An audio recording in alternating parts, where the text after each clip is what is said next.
Choose life, choose a career, choose never to alter game. Welcome back, guys. It's been a long while since I posted something about Warzone. So today we're going to be discussing the update that they done on 21st of May. Sorry it's taken me a couple of days to get this out to you guys, but I wanted to try some of the weapons out, see how the new attachments work and stuff, so I can give you a full rounded update on everything that I've seen and been able to try out for you. So, enough of the chit chat. Let's tell you what's been going on, shall we? So, as you can see, on May the 21st, the update gave us some bug fixes. They fixed the additional map locations of Verdansk that allow players to reach out of bounds areas, mainly Stadium, which was a bugbear for these little critters that like to camp there and just get those easy wins, which we don't like. They fixed the collision issues with various elements across Verdansk land players to exploit peak, shoot through them. This is another great thing to fix for us, so hopefully there's not many more of them, but there always will be, as we all know. They fixed the bug causing the exfil progress in the power grab LTM mode to reset upon completion. Not a good one to especially drop down an event, but that's fixed. So now we're looking at a good fix. So they fixed the bug with the roll and cross 4x and Suset multi-zoom, which is a 2x, 4x zoom optic, where they would not display glint when used on snipers. So that means that these guns now are not ideal on using them on your Cold War weapons for snipers. However, the Suset multi-zoom is still an ideal gun optic to be using on your Krig or the Farah as well as a medium to long range gun. So definitely check that out. Also on the Stone as well. H3 weapons are still pretty OP. So I'll try using that out. It's got a slower ADS, but it's pretty good. They fixed the bug causing Ballistic Knife camouflage progression to not track properly or at all. Not really worried about that for Warzone. Fixed the bug causing contraband contracts to not activate while killstreak UI messages appeared on screen. Okay. Fixed the bug equipping players with 4 weapons in the power grab LTM mode. That's definitely a good one to fix. So now the update on the 20th. We're not worried about Rebirth Island. This is all about Warzone updates. Events, modes, playlists, not worried about multiplayer, map in general. So we know that the Nakatomi Plaza has been added, which is fantastic. It's a great little map to be running around. Survival camps are scattered around. There's 10 of them scattered around Verdansk to find out, which are all pretty cool. And the CI outpost, which is in the military zone. So that's cool. General, not worried about gameplay. They've added a new combat bow killstreak to the following Verdansk modes: core, battle royale, plunder, and power grab. Should be interesting. That means a lot more people will be using EOD instead of double time, if people are going to be using the combat bow. Stopping power field upgrades, spawn rates have been reduced substantially across all modes. That's fantastic. It was so super easy to get stopping power pretty much from most of the scav boxes scattered around, which kind of like made it a little bit easy. Sometimes you're getting killed by guns which clearly weren't powerful enough to take you down, and those engagements where some news were easily getting easy kills. Now this is more situational. You might not just open it straight away. You might wait till you get a decent loadout and then pop it, or use it on a gun that you know is going to help a lot more. So that's pretty cool. So now we're on to bug fixes. Fix additional map locations that allow players to reach out of bounds. We've already covered this. This is on top of the location that we addressed in the last 2 patches. Fix an issue that caused the gas mark to become unbreakable after the player's first death with the gas mark equipped. Didn't know how this worked, but that's a good fix for us. Fix a bug that caused player activation IDs to not always appear in the kill cam or when spectating with or without the option enabled. Fixed an issue where scavenger challenges weren't correctly referenced in the Summit POI. Okay, fixed an issue where load dropouts would fall through salt pools into the salt mines. That would be a right pain in the backside, so that's definitely a clear and damn good fix. Fixed an issue where sparks were not visible in the operator select menu until the sparks operator bundle was purchased. Okay, it's a glitch in the store and the operator, so that's not going to affect us in Warzone. Fixed the bug with the LW3 Tundra where firing the final shot in the magazine would displace the weapon model. Interesting. There you go. Fix the bug with the Great Pacific Blueprint where its weapon stats were incorrect. And hopefully this will be the last time this happens, because it's clearly unfair with blueprints that have better stats on them, which make the game a bit slightly unfair. Fix the bug with the Swiss K31 where it would deal lethal damage in a single upper body shot when loaded with stopping power. Okay. That's interesting. So that's sorted that out. Fixed the bug with the bullfrog where it was receiving an unintended amount of bullet velocity. Okay, another good fix. Fixed the bug with the Carve 2 where some of its barrels were not assigning the correct values. That's handy. And fixed incorrect magazine names for the Farah 83. So that's all very good. So let's go down. Now we're here into the weapons. New weapons, the Ballistic Knife, which was on launch, which was unlocked. Very easy to unlock if you want to unlock it on zombies. Built for stealth kills from multiple distances, this versatile weapon allows for melee attacks up close and a projectile blade attack from short to medium ranges. This I would not be using at all. I don't feel this is a overpowered weapon in any sort of way, and I would not be checking this out. We'll be using it. Next, we have the Amp63 Pistol in season. So this is going to be coming soon, but not there. Expect this weapon to be output high amounts of damage in a short period of time thanks to its full auto nature, which makes it highly effective in close quarters. Okay, so every time they drop a pistol into Warzone, the Renetti, the Diamatis, the M19 Akimbos, which are still OP, and the Psychov, it always ends up being OP. So as soon as they get this, unlock it, this is going to fill lobbies for your go straight away, pick an assault rifle for the medium to long range, or even run it as a sniper support. This clearly is going to be an OP gun until they nerf it. Under the full auto nature, you just hammer down R1 and R2. It's going to be pretty, L1 and L2. Sorry, it's going to be an absolute beast. So yeah, use this while you can if you want. Other than that, not really too much. So now here we're going to go into the guns. So we're going to have the submachine gun. So the AK-74U neck multiplier increased from 1 to 1.4. So if you're getting those higher upper neck to headshots, you're going to get a high increase. The sprint to fire speed increased by 20%. That's pretty good. Bullet velocity decreased by 15%, which means that this is not going to be better for those longer range engagements. The maximum damage range decreased by 25%. So this is purely going to be a very close to medium range. This is probably going to be a 0 to 15 meter range gun now. Especially, it's going to be a fast, quick sprint to fire. It's going to have probably high recoil. I don't particularly use the AK-74U. Not my go-to gun. But we'll see. But I don't think this is going to be meta at all. Now we're looking at the PPsh 41. The maximum damage increased from 27 to 28.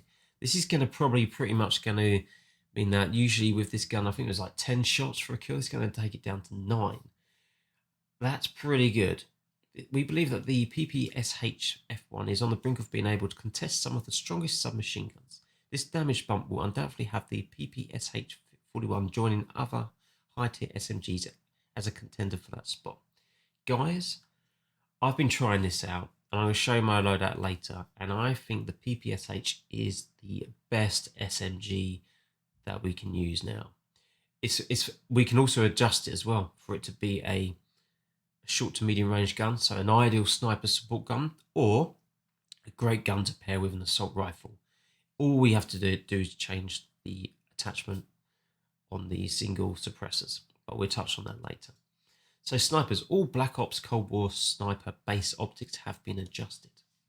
So the sniper rifle Charlie semi-auto. Bullet velocity increased by 14%, extremity multipliers increased from 0.9 to 1, and rate of fire decreased from 0.33 to 0.83.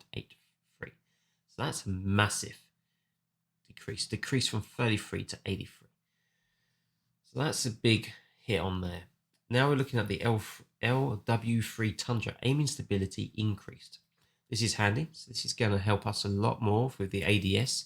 So it's going to be more quick sniping and it's good ideal for that distance. So this will be hopefully the one that will be competing with the HDR. Then we have the Swiss K31. The flinch resistance greatly increased. ADS speeds increased slightly and the aiming stability increased. This will now be probably going to be trying to pair it off with the KAR 98K. So the Swiss and the KR should hopefully be on par. There may be slight difference between the two. So it'd be nice eventually to have the KR knocked off that top spot and the Swiss take it, or both of them be on par together, or have slightly difference in the way they play together, which would be cool. But this I will be checking out and trying out. So it could be a good gun to go for if you like using snipers. Then you have the ZRG 20mm bullet penetration increased. So hitting those people through the walls, fences and stuff, it's going to have that more power for it. Upper torso multiplier increased from 1.25 to 1.7. That's a good increase. Lower torso also increased from 1.15 to 1.25. The extremity multipliers increased from 0.9 to 1. The ADS speed decreased. The bullet velocity decreased by 2%. That's a small hit there. Move speed decreased, and the ADS move speed decreased. So this all in all means that they've tried to increase the power of the gun, but decrease its mobility. So this is a kind of camper, very slow gun to use, sluggish, heavy, not for the aggressive player. This is for the guy that takes his time, moves around the map, takes a shot, wants to make that shot count, down a player, kill a player with their headshot, then rotate round further around the map. This is a pure camping player's sniper rifle. So if you're one of those guys, this is probably the one that you're going to be looking for. This should probably be the top tier. The bullet, same they decreased the bullet velocity. I mean, handy to have this as a long range destroyer as such, but you know, to be a definitely beat the HGO in that terms. But we'll see. It might be still. So attachments, the muzzles, flash guard, vertical recoil control increased slightly. So that is a nice buff. So the flash guard that keeps us off the map will help with the vertical recoil. So that is kind of a good one to be using, but ideally in Warzone, we always want to use the suppressors. So the next one is all about suppressors. So the suppressor no longer reduces bullet velocity. That's a very, very good buff for us. Now increases bullet velocity. Good. So that's good. Now increases ADS speed and now increases sprinter fire speed. This suppressor is fantastic for adding to any SMG or anything that you want a close to medium range gun. So you want to be quicky, snappy. Aim down sights is really good. This, for me, is the new suppressor for your close to medium range guns. You don't need to use the GRU suppressor or the agency suppressor anymore. They are mainly going to be for ideally geared up for your medium to longer range weapons. So now we look at the lasers. The SOF target designator snipers. This no longer increases effective damage range. Okay, so that's a nerf. Now increases aiming stability, and ADS move speed multiplier increased. So it's reduced our range, but it's increased our aiming stability and our ADS. So we probably won't be pairing this with a sniper, because if it had that buff for the effective range, that would be pretty ideal. That would be on par with like the TAC laser. They're Ember sighting point snipers. These are all for snipers, as in brackets, it kind of explains. No longer increases effective damage range. Now increases aiming stability and ADS move speed multiplier. Pretty much the same as the one above. So these are two that don't really have much difference between them. So now the steady aim laser no longer decreases hip fire speed. If we're using snipers, we're not really going to be doing hip fire, are we? Now increases ADS. The SWAT 5mm laser no longer decreases hip fire spread, no longer decreases ADS, now increases aim speed, now greatly increases ADS speed. Okay. So that's going to be something to check out. So all of them basically are increasing aiming stability and ADS. Nothing's helping you with the range, but it's going to help with those guns to be more aggressive, more snappy. So this will be a good pairing with your snipers now for your Swiss K31, ideally, to compete with the KAR98 as in the modern warfare. Rear grips, airborne GUR elastic wrap. The aiming stability has increased, which is a nice thing, because that grip is pretty good anyway. So you're either going to rock this one, or you're going to rock the serpent wrap instead. So that covers all of that. So now let's go and check out the weapons themselves, shall we? So, top tip. I think the PPsh is definitely a meta gun. I use it as my support with my RAM, which I think is still overpowered in terms of mounting with this gun. It beams. It is actually a beast. It may be slow. That's why I want to use the PPsh, which is a very fast-moving gun indeed. So for this, I use the sound suppressor now as my muzzle. I used to use the GRU suppressor, but it affects your aim down sight speed and aim stability. However, the sound suppressor only affects your effective damage range, but I'm using this as a close to medium range gun. And after that, from anything from probably like 15, potentially 15 to 20 meters, I'll be using my assault rifle. So this pairing is perfect. I rock the task force barrel to give me the stray speed, the bullet velocity, and effective damage range. I find the vertical and horizontal recoil super easy to control on this gun. Doesn't really affect me because I'm only using it for those close to medium range engagements. I use the Suppressors PKM stock instead of the Raider stock, so all depending on playstyle. Firing movement speed and aim walking movement speed and ADS. Firing move speed means that I move with aiming down very quickly, move around the map. Raider stock just helps with the ADS, so it's in terms of when I'm sprinting to fire, so that will kick in. That's the only difference between these two. If you have auto tactical sprint on, Raider stock is sometimes the better one, which I do have auto tactical sprint on, but I do prefer this one. 55 round drum mag, which is fantastic. This is a good round and it only affects my reload quickness. And I go with the drop shot, which I like the fact that it only has aim down sight, SCON, and flinch pros. These are my two pros. It has 0 cons at all, which is fantastic. You could go for the sup and grab, but I don't want to be affected by sprint to fire. And the GRU, I don't want to be affected by ADS, firing movement speed, firing movement speed, and sprint to fire. I want this gun to feel very snappy. If you're finding it quite hard to control the recoil, I would probably drop out my drop shot wrap, and I would probably go for the Spetsnaz grip. But once again, this affects your firing movement speed and ADS firing movement speed. So it's a tough one. Try out my loadout, tell me what you think. If you are using this for slightly longer range engagements, then you would have to drop on the GRU suppressor, and then you would most definitely have to remove this and change your underbarrel to be the Spetsnaz. So in terms to control the vertical recoil for those further distances, because it will bounce around if you can't. So that's pretty much what I would do on this one. And I think this will definitely be one of the OP guns in the game. I've got the LC10 as well, which I'm currently rocking. And then this one I tend to pair with the RAM as well. So it depends on, I'm still trying out the two. But I think the PPsh is definitely going to be the better of the two. The LCH has a good range in general as well. So on this one, I tend to rock the sound suppressor, the task force barrel, the field agent grip to help with the recoil control, 45 round mag, and the Raider stock. So slightly different. This is a quicker, snappier gun in terms of being able to sprint to fire setup, and rocking it with the RAM. The RAM, in my mind, is pretty much the OP gun. I find the recoil super easy to control compared with the AMAX.